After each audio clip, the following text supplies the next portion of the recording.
Hello friends, once again welcome back to my YouTube channel crack CSC. Friends, मेरा नाम अंकित तिवारी है और आज हम इंडिया ऑस्ट्रेलिया रिलेशन के बारे में डिटेल से डिस्कशन करेंगे। तो हम डिस्कशन स्टार्ट करते हैं। फ्रेंड्स, ये मेरे बारे में कुछ इन्फॉर्मेशन है। सर, फर्स्ट ऑफ ऑल तो हम इंडिया ऑस्ट्रेलिया रिलेशन के बैकग्राउंड को थोड़ा सा जान लें। तो अगर हम बैकग्राउंड की बात करें तो 1940 में ही इंडिया ऑस्ट्रेलिया के बीच में रिलेशन की शुरुआत हो गई थी। जो हमारे यहाँ ब्रिटिश थे, उसी समय भारत और ऑस्ट्रेलिया के बीच में राजनयिक और व्यापारिक संबंधों की स्थापना हुई थी। इसके बाद जब भारत स्वतंत्र हुआ तो उसके बाद भी दोनों देश के नेता जो है श्रीलंका के में एक स्थान है कोलंबो, वहाँ पर मिले और एक कोलंबो प्लान को अपनाया गया, जिसके तहत भारतीय छात्र जो है ऑस्ट्रेलिया में पढ़ने की अनुमति मिली। और अगर हम देखें तो दोनों देश के बीच में जो रिलेशन है उनका एक बेस है क्रिकेट। क्रिकेट दोनों देश के बीच में संबंधों का आधार है, क्योंकि आप जानते हैं फ्रेंड्स, भारतीय खिलाड़ी जो हैं वो ऑस्ट्रेलिया में जाके मैच खेलते हैं और ऑस्ट्रेलियाई खिलाड़ी भारत में आके मैच खेलते हैं। तो दोनों देश के बीच में जो संबंध है उनमें जुड़ाव का एक सबसे महत्वपूर्ण जो है कारण है। 1986 में संबंधों को और बेहतर बनाने के लिए भारतीय प्रधानमंत्री राजीव गांधी के द्वारा भी यात्रा की गई और जिससे कि संबंध और बेहतर हो सके। जो ये पूरा 1950 से लेकर के 90 तक का दौर रहा, इसमें भारत ऑस्ट्रेलिया के संबंध सामान्य रहे। इसके पीछे दो रीज़न है, क्योंकि जब भारत स्वतंत्र हुआ उसके बाद भारत नॉन अलाइनमेंट मूवमेंट और उसके बाद फिर 1970 के बाद जो है हमारा यूएसएसआर के तरफ जो है थोड़ा सा झुकाव हुआ। तो इससे जो है इंडिया और ऑस्ट्रेलिया के बीच में रिलेशन में थोड़ा गहराई नहीं आई, क्योंकि ऑस्ट्रेलिया भी जो है यूएसए का एक समर्थक देश था। लेकिन जब 1991 में यूएसएसआर कोलैप्स हुआ तो उसके बाद दोनों देश के बीच में संबंधों में एक नई शुरुआत हुई और 1992 में भारत ऑस्ट्रेलिया जो है परिषद की स्थापना हुई, जिससे कि जो संबंध हैं, जो रिलेशन है, उनको और बेहतर बनाया जाए। वर्ष 2000 के बाद हम देखेंगे कि रिलेशन में क्या डेवलपमेंट हुए। तो 2008 में भारत और ऑस्ट्रेलिया के बीच में विधिक सहायता संधि और प्रत्यर्पण संधि हुई। प्रत्यर्पण संधि, मान लीजिए कोई भारतीय अपराधी था, वो ऑस्ट्रेलिया में छिपा हुआ है, तो उसको जो है ऑस्ट्रेलिया भारत को उपलब्ध कराएगा उस व्यक्ति को। और अगर कोई ऑस्ट्रेलिया का है, ऑस्ट्रेलियाई अपराधी है, वो भारत में छिपा है, तो भारत भी ऑस्ट्रेलिया को उपलब्ध कराएगा, उसे वो सौंपेगा। इसके अलावा विधिक सहायता संधि भी हुई। विधिक सहायता संधि यानी कि मान लीजिए कोई भारतीय व्यक्ति है, भारतीय कंपनी है जो ऑस्ट्रेलिया में कार्यरत है, लेकिन उसका ऑस्ट्रेलिया के किसी न्यायालय में कोई डिस्प्यूट चल रहा है, तो उसको पूरी जो है कानूनी सहायता उपलब्ध कराई जाएगी और यही सेम भारत भी करेगा। ठीक है। तो इसके अलावा दोनों देश जो है रणनीतिक संबंधों को भी मजबूत बनाने को लेकर पहल किए। और जब 2005 में भारत का यूएसए के साथ सिविल न्यूक्लियर डील हुआ था, तो उसके बाद जो है ऑस्ट्रेलिया के साथ भी भारत ये सिविल परमाणु समझौता करना चाह रहा था और 2012 तक इसके संदर्भ में हमारा जो है बातचीत चलता रहा और 2014 में इस पे जाके सहमति बनी।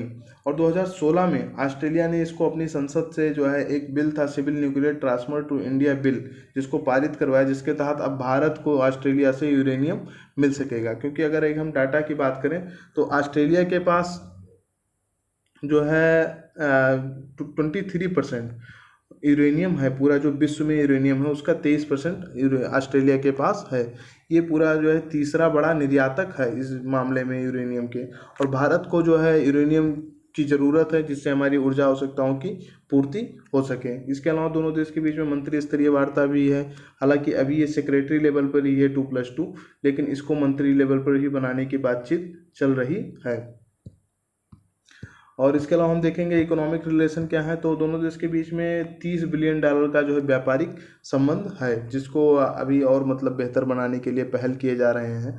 और इसी के तहत जो है ऑस्ट्रेलिया भी अब ये समझ रहा है कि भारत एक उभरती हुई अर्थव्यवस्था है, जिससे दोनों देश के बीच आर्थिक संबंध परस्पर लाभकारी होंगे। अगर दोनों देश के बीच में संबंध बेहतर होते हैं तो इससे दोनों देश जो है लाभान्वित होंगे।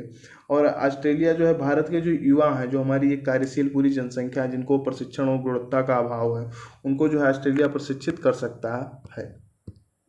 डिफेंस रिलेशन की हम बात करें तो दोनों देश जो है समुद्री सहयोग पर साथ में आ रहे हैं, समुद्री सैन्य अभ्यास साथ में हो रहा है और दोनों देश अभी जो है कम्प्रिहेंसिव स्ट्रेटजी कॉरपोरेशन एग्रीमेंट पर भी सहमत हुए हैं। अभी जब वर्चुअल समिट हो रहा था तो उस दौरान मैं अपने यहाँ के ऑस्ट्रेलियाई पीएम और ऑस्ट्रेलियाई भारतीय प्रधानमंत्री और ऑस्ट्रेलियाई प्रधानमंत्री की बातचीत सुन रहा था, तो उस दौरान भारतीय प्रधानमंत्री ने ये कहा कि भारत ऑस्ट्रेलिया संबंध विस्तृत होने के साथ गहरे भी हैं और यह गहराई आती है हमारे शेयर वैल्यू, शेयर इंटरेस्ट और share geography and share objective.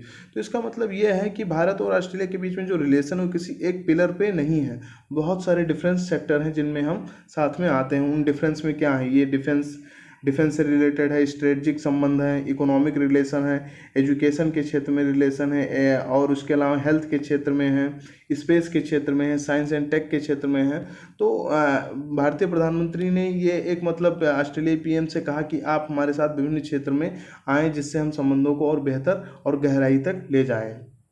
और अगर स्ट्रेटजिक रिलेशन की हम बात करें तो जो है ऑस्ट्रेलिया भी FORI ये एक जो है मैग्नीजम है कि free open region of Indian ocean, यानी कि जो पूरा हिंद प्रशांत का क्षेत्र है वो खुला एवं मुक्त हिंद प्रशांत क्षेत्र का ऑस्ट्रेलिया भी समर्थक है। और ऑस्ट्रेलिया इस जो पूरा हिंद महासागर का क्षेत्र है इसमें भारत की भूमिका का भी समर्थन कर रहा है कि भारत की इसमें एक व्यापक भूमिका होनी चाहिए। इसके अलावा अगर चैलेंज की बात करें तो दोनों देश के जो है चीन के उभार से चिंतित हैं, तो ये एक समस्या है। और इसके अलावा भारत और ऑस्ट्रेलिया के मिलने का एक और मंच है क्वाड, जिसमें भारत, ऑस्ट्रेलिया, USA, जापान हैं। और इसके अलावा मालाबार जो सैन्य अभ्यास है उसमें भी ऑस्ट्रेलिया को शामिल करने पर विचार किया जा रहा है। साथ ही जो हिंद महासागर का पूरा क्षेत्र है इसमें ऑस्ट्रेलिया भी एक महाशक्ति के रूप में है, एक मजबूत देश के रूप में है।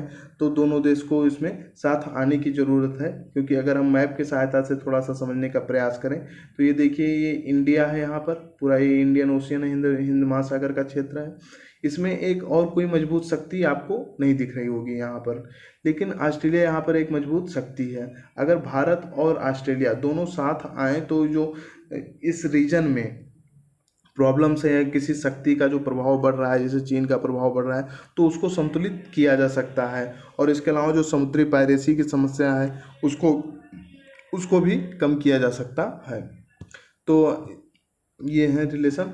और अगर हम आगे देखें अभी जो रिसेंटली वर्चुअल समिट हुआ इंडिया ऑस्ट्रेलिया के बीच में, तो इसमें 9 समझौते हुए दोनों देश के बीच में, लेकिन जो सबसे इम्पोर्टेंट रहा वो लॉजिस्टिक सपोर्ट एग्रीमेंट हुआ। इसके पहले ये भारत का USA, फ्रांस और सिंगापुर के साथ हो रखा है।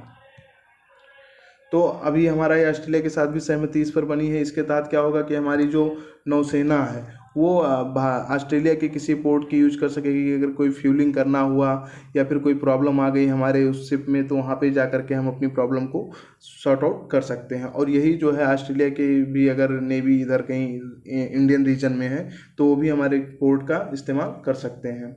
और इसके अलावा दोनों देश जो है कोविड-19 और WHO में आवश्यक सुधार पर जो है सहमत हुए हैं कि अभी जो वर्ल्ड हेल्थ ऑर्गेनाइजेशन में मांग की जा रही है कि इसकी भूमिका में सुधार हो। और कोविड-19 को में कैसे आया है पूरे वर्ल्ड में, कैसे इतनी बड़ी ग्लोबल प्रॉब्लम बनी, किस देश से फैला, कैसे इसकी समस्या आई, तो उस पर भी एक स्वतंत्र जांच के लिए सहमत हुए हैं।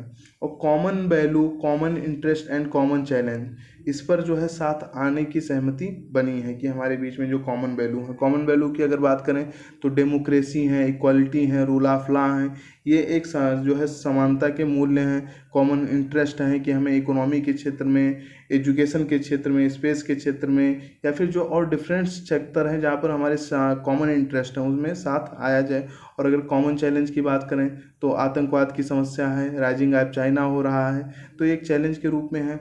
और इन्हीं को बेहतर करने के लिए ज़रूरी है कि हम साथ में आएँ और आर्थिक संबंधों को और मजबूत बनाया जाए। और ऑस्ट्रेलिया ने एक विजन डॉक्यूमेंट जारी किया है जो स्पेशली इंडिया के लिए है, विजन 2035 इंडिया। तो इसमें ऑस्ट्रेलिया ने कहा है कि हम भारत के साथ द्विपक्षीय संबंधों को और बेहतर बनाएंगे जिससे कि भारत और ऑस्ट्रेलिया के बीच में संबंध मजबूत हो सकें। अब हम इसके बाद निष्कर्ष देखेंगे क्या है भारत ऑस्ट्रेलिया के बीच में जो संबंध है।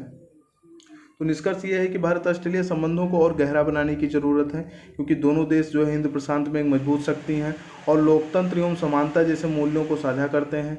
आर्थिक एवं रणनीतिक संबंधों में भी और प्रगाढ़ता लाने की ज़रूरत है। इसके अलावा ये एक कोटेशन है, आप पढ़ लीजिएगा, मैं इसका वो बता दे रहा हूँ। ऑस्ट्रेलियाई पीएम द्वारा ये कहा गया है कि उन्होंने कहा कि जब अभी एक ऐसी प्रॉब्लम है कोविड-19 जिसको लेकर पूरा वर्ल्ड जो है जूझ रहा है, एक बड़ी समस्या आ गई है, और इसी समय में भारत जो है वर्ल्ड हेल्थ ऑर्गेनाइजेशन WHO में एग्जीक्यूटिव बोर्ड में चेयरमैनशिप की भूमिका निभा रहा है। तो हम भारत से अपेक्षा करते हैं कि वो अपनी जो अभी ये हेल्थ के क्षेत्र में के क्रिटिकल प्रॉब्लम आए हैं उनको एक स्वतंत्र जांच को लेकर के और WHO की भूमिका को बेहतर बनाने को लेकर के सहयोग करेगा, इस दिशा में वो प्रयास करेगा। तो फ्रेंड्स, आज की इस डिस्कशन में इतना ही। आप जो है वीडियो को प्लीज़ लाइक कीजिए, शेयर कीजिए और सब्सक्राइब कीजिए, और अगर कोई आपके डाउट है तो प्लीज़ कमेंट कीजिए और हमें बताएं। Thank you friends.